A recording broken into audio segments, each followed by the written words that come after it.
과거에 뭐 방송국 몇 개 없을 때 한 방송국의 공채 출신 탤런트는 다른 방송 못 나가게 하고 뭐 이런 거잖아요.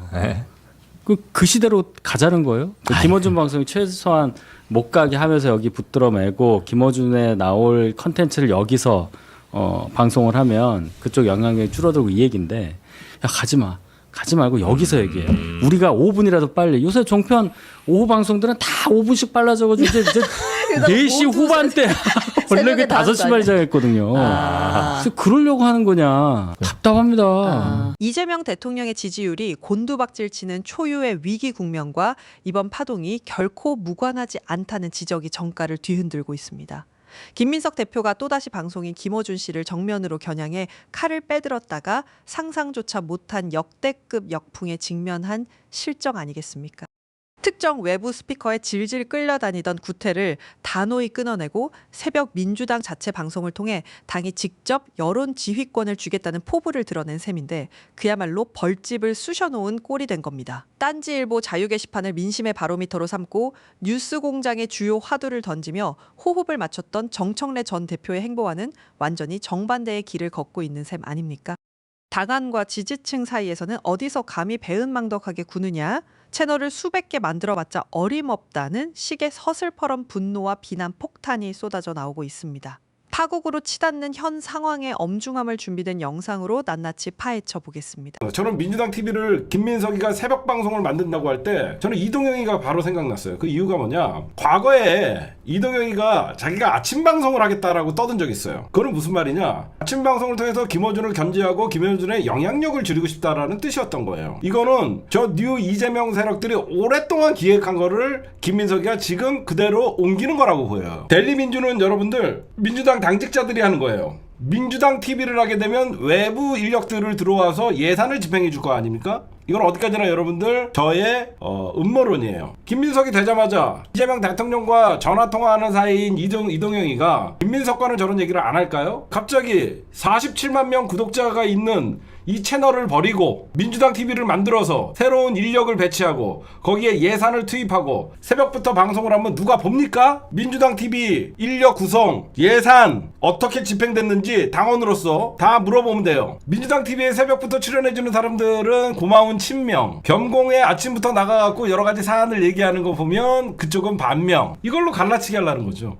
뭐 김어준을 겨냥한 거 아니냐, 겸공이나 매부쇼나 뭐 이렇게 해석들 하는데 지금도 뭐 델리민주가 있었고 델리민주가 뭐 선거 때 뭐 매일 방송도 했죠. 한준호 의원을 내세워서 과거에 그런 적도 있었는데 대선 때 저는 뭐 민주당 TV 강화하겠다 뭐 그건 긍정적으로 봐요. 다만 저게 과연 잘 될 수 있을까? 이 문제는 별개의 문제다. 왜냐하면 그동안에 델리민주도 왜 잘 안 된 줄 아세요? 왜 재미가 없냐면 당내 쓴소리 이걸 할 수 없는 분위기야. 의원들 나와서 당내 쓴소리 합니까? 그렇지. 다 입 다물고 있지. 그러니까 일방적인 홍보야. 그런데 무슨 감동이 있고 재미가 있어. 그리고 저 민주당 TV를 하기 전에 당의 메시지를 뭐 발신을 강화하겠다. 메시지 발신을 뭐 이걸 취지는 이해하겠지만 당원들 목소리를 들을 태세부터 갖춰야 하거든. 일방성이 아니라 쌍방향이 돼야 하잖아요. 근데 과연 지금 분위기 보면 막 입틀막이 생각나거든. 과연 저 자리 가서 민주당 TV 가서 이지은 위원장 불러주지도 않겠지만 불러준다고 해서 쓴소리하면 그 다음 주부터 안 부를 수도 있잖아요. 그렇죠. 아니 그런 분위기, 문화 이거를 바꿔낸 다음에 당원들의 쓴소리도 들을 자세를 갖춰야 하고 이견 있는 사람들이 그 멸칭, 조롱해서 자유롭게 토론할 수 있는 문화를 자꾸 만들면서 그러면서 저는 민주당 TV도 만들어져야 살지. 저게 그렇게 되면 일부 김민석 후보를 뭐 맹종하는 사람들, 열렬히 지지하는 사람들 일부만 보게 될 거예요. 그럼 조회수 나오겠습니까? 흥하겠어요, 저게? 겸공을 넘을 수 있습니까? 택도 없지? 저는 그리고 이제 그 해석, 이제 그 조선일보에서 그렇게 이제 해석을 했더라고요. 뭔가 이제 이게 김어준의 겸손은 힘들다에 그 의원들이 못 나가게 하려고 새벽부터 이렇게 하려고 하는 거다. 이렇게 이제 조선일보에서 그렇게 해석을 했던데 저는 설마 그러지는 않을 거라고 생각해요. 정말 정당이 유튜버랑 경쟁한다는 건 말이 안 되는 거고. 아니 그렇게 하면 좋겠어. 나는 새벽에 해서 성적표가 딱 아이고. 평평하게 드러나야 아이고 곡소리 나오고. 그리고요 델리민주도 보면 네. 일부 세력들이 저서 완전 장악해서 맞아. 막 멸칭 쓰고 막 그러잖아요. 네. 그게 바뀌겠냐고. 이게 정당은 정당이 할 일을 하는 거고 무슨 이렇게 경쟁을 하는 게 아니라 연대를 해야죠. 우리 민주 그 진보 세력의 유튜버들이랑 연대를 해서 같이 가는 거고 그리고 정당은 유급 직원을 100명밖에 둘 수가 없어요. 전국 다 합쳐서 100명밖에 못 두는데 무슨 이 뭐 유튜버를 제대로 무슨 방송국을 개국할 것도 아니고 이거는 그냥 델리민주를 좀 더 활성화시키고 뭐 하겠다 이렇게 가야 되는 거지. 저는 그래서 이게 무슨 김어준 겸손이 힘들다 못 나가게 하려고 하는 거다. 요거는 조금 억측이지 않을까라고 믿고 싶어요, 진짜.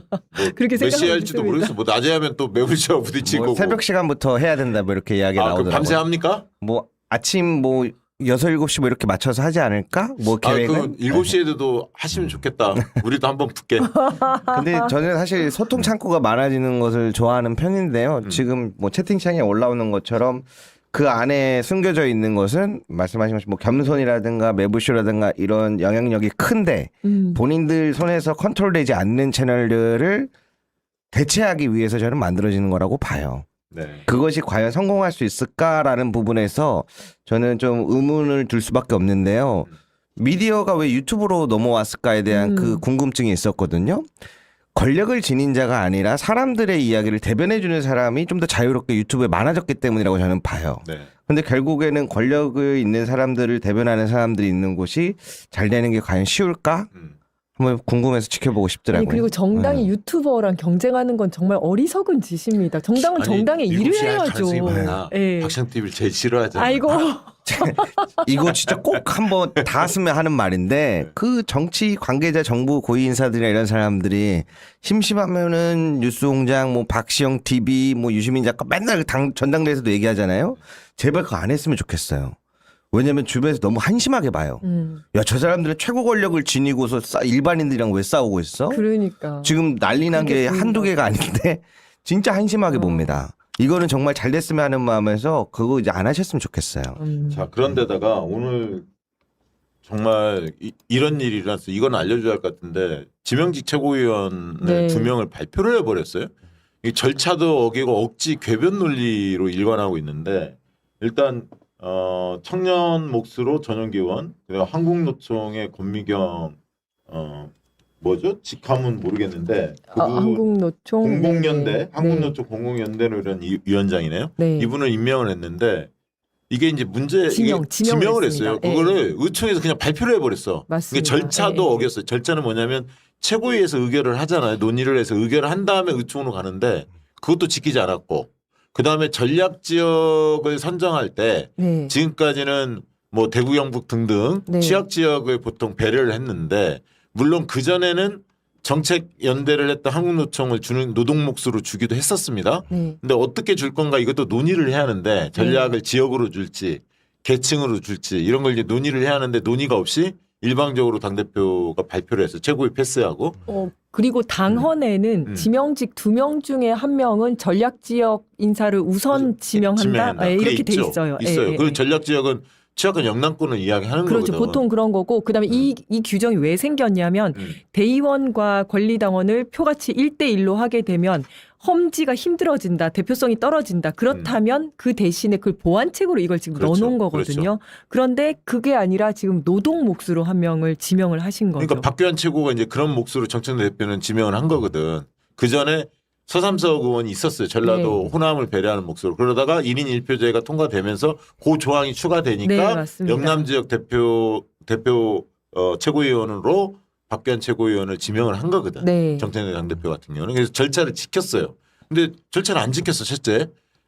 최고위 의결도 안 했고 지금 당헌 단계에 나와 있는 내용과 네. 어긋나는 측면이 있고 또 한 가지는 청년 최고위원을 본인도 모든 후보들이 다 오디션 방식을 이야기했거든요. 참여해서 뭔가 붐업을 일으켜서 청년들의 관심을 일으키자 이렇게 이제 주장을 했잖아요. 다 네. 모든 분들이.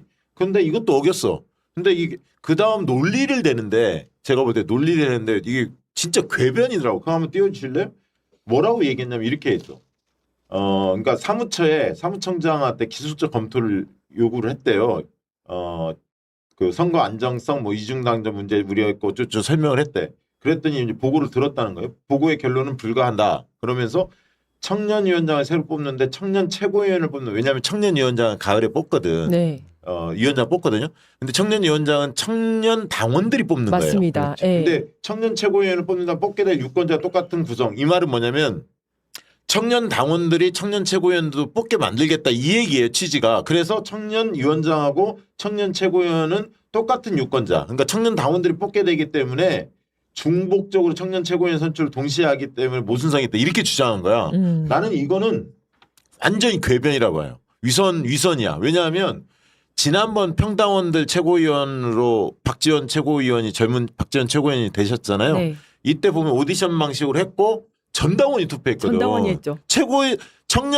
청년 당원들만 투표한 게 아니라 평당원 최고위원 했을 때 전당원이 했거든. 그러면 청년 최고위원 뽑더라도 그거 지수적으로 그렇게 하면 돼. 전당원이 할수 투표한다. 있죠. 예. 그렇게 열면 돼. 네. 그러면 청년위원장 뽑는 거는 청년 당원들만 하는 하지만 거고. 청년 최고위원은 전당원이 투표할 수 있거든. 오디션으로 또 붐업도 시키고 네, 네. 얼마든지 피해 나갈 수 있는데 하기 싫어서 이런 거 아닌가?